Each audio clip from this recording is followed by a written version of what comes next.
এই মুহূর্তে আমরা যে ক্লাসটি করতে যাচ্ছি এই ক্লাসটা হচ্ছে প্রাইমারি অক্সিলারির উপর। এগুলাকে কেন প্রাইমারি অক্সিলারি বলা হয় এবং কোন কোন ভার্বগুলাকে প্রাইমারি অক্সিলারি বলা হয়।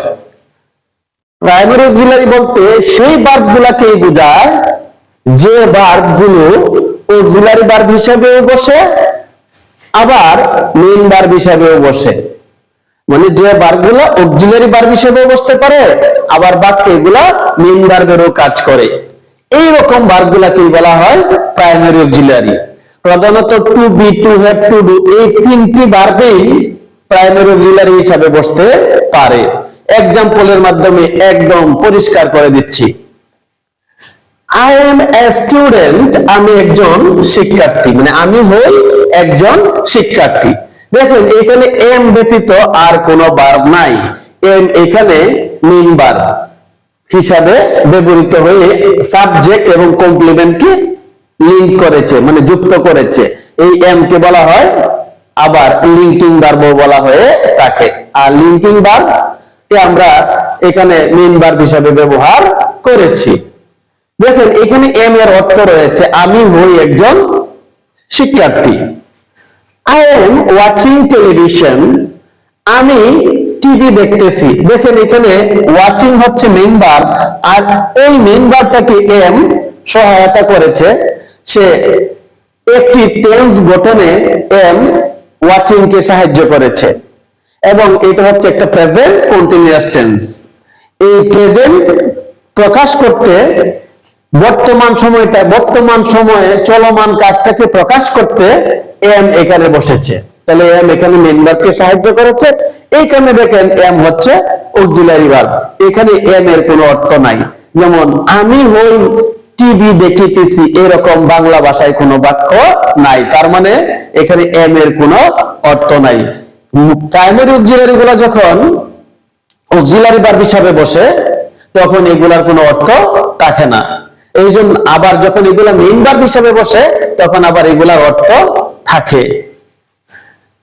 I do it every day, do অর্থ করা। দেখেন do এর এখানে অর্থ রয়েছে আমি ইহা করি প্রত্যেক দিন। do এখানে মেইন ভার্ব হিসাবে বসছে। I do not like it, আমি ইহা পছন্দ করি না। এখানে দেখেন do অক্সিলারি ভার্ব হিসাবে বসছে।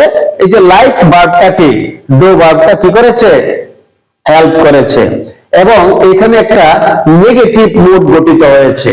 নাবোধক বাক্য গঠনে আমরা এখানে ডোটাকে সামনে নিয়ে আসছি। আর এই নট অ্যাডভার্বটা সাহায্যকারী ভার্ব এবং মূল ভার্বের মাঝখানে ব্যবহৃত হয়েছে। এখানে ডু এর কোনো এমনি যদি আমরা ডু এর অর্থ জানি করি তাহলে বাংলা অর্থটা যদি ডু এর অর্থ ধরি তাহলে কি হয়, আই ডু আমি করি, নট লাইক ইট আমি করি ইহা পছন্দ করি না। এইরকম বাক্য বলার কোনো সুযোগ নাই।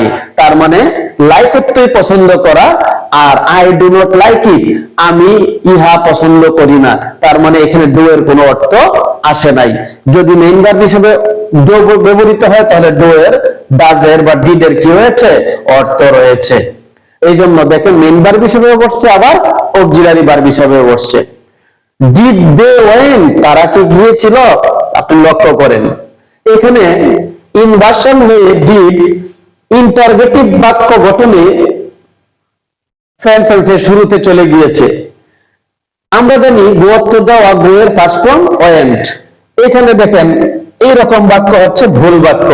যেহেতু একবার টু ডু ভার্ব ব্যবহার করছি, টু ডু ভার্বের পরে সবসময় ভার্বের কোন ফর্ম হয়, বেস ফর্ম হয়। ডিড দে গো, তারা কি গিয়েছিল। তো এখানে দেখেন গো অর্থ যাওয়া, এখানে গিয়েছিল এই গোটাই প্রকাশ করেছে। ডিড অর্থ করেছিল। আমরা জানি যদি ডিড মেইন ভার্ব হিসেবে বসতো তাহলে আই ডিড ইট আমি ইহা করেছিলাম। কিন্তু এই বাক্যে করেছিলাম কথাটা এখানে বা করেছিল কথাটা এখানে উল্লেখ নাই। এটার অর্থ হচ্ছে ডিড দে গো, তারা কি গিয়েছিল। তার মানে এই মূল শব্দটারই অর্থটা প্রকাশিত হয়েছে এবং এই ডিড কি করেছে, এই যাওয়ার কাজটা কখন সম্পাদিত হয়েছে, এই ডিড সহায়তা করেছে, হেল্প করেছে এবং এটা অতীতে যাওয়ার কাজটা সংঘটিত হয়েছে এই ডিড দ্বারা আমরা বুঝতে পারি। শুধু সে এই গো ভার্বটাকে হেল্প করেছে কিন্তু ডিড এর কোনো অর্থ নাই। এই জন্য এই ডিড কে বলা হয় primary auxiliary. I have a phone, দেখেন হ্যাভ অর্থ আমরা জানি আছে, হ্যাজ অর্থ আছে, হ্যাড অর্থ ছিল। আছে ছিল অর্থে যখন হ্যাড হ্যাজ হ্যাড বসে তখন এটাকে বলি আমরা main verb. I have a phone, এই বাক্যে এটা প্রেজেন্ট ইনডিফিনিট টেন্স, এই বাক্যে হ্যাভ ব্যতীত আর কোনো ভার্ব নাই এবং হ্যাভ কি অর্থে বসছে? আছে অর্থে বসছে। যদি আমি হি দিতাম তাহলে হি হ্যাভ না হয়ে হ্যাজ হইতো, একই অর্থ আছে। যদি ফার্স্ট টেন্স করি হ্যাভ এর জায়গায় কি হবে? হ্যাড হবে। তাহলে ছিল অর্থে হ্যাভ হ্যাজ হ্যাড আছে বা ছিল অর্থে যখন বসে এবং একা বাক্যে থাকে তখন এটা মেইন ভার্ব, এটার অর্থ থাকে আই হ্যাভ মানে আমার আছে। যখন হ্যাভ হ্যাজ হ্যাড কে আমরা অক্সিলারি ভার্ব হিসেবে ব্যবহার করি তখন তার কোনো অর্থ থাকে না। যেমন আই হ্যাভ বট, আমি কিনেছি এ ফোন, আমি একটা ফোন কিনেছি। দেখেন এইখানে লক্ষ্য করেন হ্যাভ এর কোনো অর্থ নাই। যদি হ্যাভ এর অর্থ দেই তাহলে কেমন দাঁড়ায় অর্থটা? দেখেন অদ্ভুত এক অর্থ হবে। আই হ্যাভ আমার আছে বট কিনেছি এ ফোন, আমার আছে একটি ফোন কিনেছি, এরকম কোন বাক্য বলার কোন স্কোপ নাই। তো এই জন্য এখানে হ্যাভ এর অর্থ নাই। তার মানে এখানে হ্যাভ মেইন ভার্ব আর এইখানে হ্যাভ হচ্ছে অক্সিলিয়ারি ভার্ব। এই জন্য তার মানে to be, to have, to do এই ভার্ব গুলাকে এই জন্যই প্রাইমারি অক্সিলিয়ারি বলা হয়, কারণ এগুলা বাক্যে মেইন ভার্ব হিসেবে বসতে পারে আবার অক্সিলিয়ারি ভার্ব হিসেবে বসতে পারে। যখন মেইন ভার্ব হিসেবে বসে তখন এগুলার কি থাকে? অর্থ থাকে। আর যখন অক্সিলিয়ারি ভার্ব হিসেবে বসে এগুলার কোনো অর্থ থাকে না, শুধু টেন্স ভয়েস এর মুড গঠন করতে বা জোর প্রকাশ করতে এই ভার্ব গুলা ব্যবহৃত হয়।